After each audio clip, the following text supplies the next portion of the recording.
Isang balitang ikinagulat ng buong mundo ng boxing ang kumalat kamakailan matapos lumabas ang ulat na muling babalik sa ibabaw ng lona ang ating pambansang kamao na si Manny Pacquiao ngayong taon. Ayon sa impormasyon, nakatakdang lumaban si Pacquiao sa April 18 sa Thomas and Mack Center sa Las Vegas, Nevada at ang kanyang magiging katapat ay ang dating WBO Junior Welterweight Champion na si Ruslan Provodnikov mula sa Russia. Ang laban ay planong idaos sa 147-pound welterweight division. Subalit hindi ito isang world title bout kundi isang 10-round exhibition fight lamang. Gayunpaman, kahit exhibition ang nakasaad, hindi pa rin maikakaila na malaking balita ito dahil bihira na nating makita si Pacquiao na muling sumampa sa ring sa ganitong antas. Marami ang tunay na nabigla sa announcement na ito dahil ang inaasahan ng karamihan ay ibang pangalan ang susunod na makakatapat ni Pacquiao. Para sa maraming fans at boxing observers, ang iniisip nilang posibleng kalaban ng pambansang kamao ay ang kasalukuyang WBA welterweight champion na si Rolando Romero o kaya naman ang dating undefeated 5-division champion na si Floyd Mayweather Jr. Kaya naman nang lumabas ang balitang si Provodnikov ang makakaharap niya, maraming nagtanong kung bakit ito ang napiling kalaban.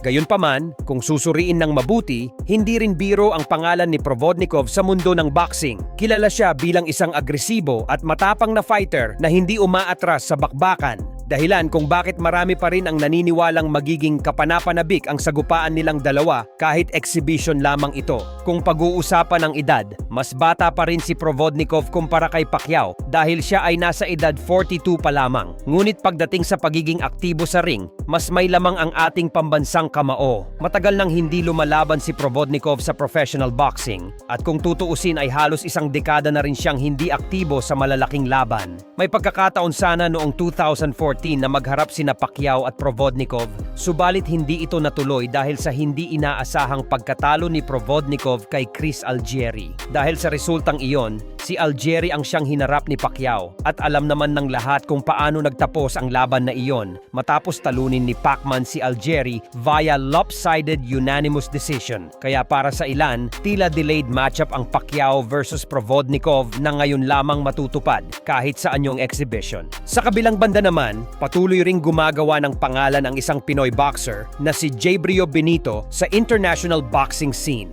Bago ang kanyang laban sa Amerika, kamakailan, halos hindi siya kilala ng karamihan sa mga boxing fans sa Pilipinas dahil nakabase siya sa Estados Unidos at doon nagsisimulang buuin ang kanyang karera. Subalit nagbago ang lahat matapos niyang pabagsakin ang dating undefeated knockout artist na si Abel Mejia na may malinis na record bago sila magharap. Sa laban na iyon, ipinakita ni Benito ang tapang at husay nang talunin niya si Mejia via third-round technical knockout. Isang resulta na tunay na umani ng pansin mula sa mga boxing fans at insiders. Mas lalo pang naging kapansin-pansin ang pangalan ni Benito dahil ang kanyang head trainer ay walang iba kundi ang legendary trainer na si Freddie Roach. Dahil dito, mas dumami ang sumusubaybay sa kanyang karera at mas mataas ang inaasahan ng marami sa kanyang magiging kinabukasan sa boxing. Hindi lang iyon, dahil sa napaka-impresibong performance niya kontra kay Mejia, siya rin ang napili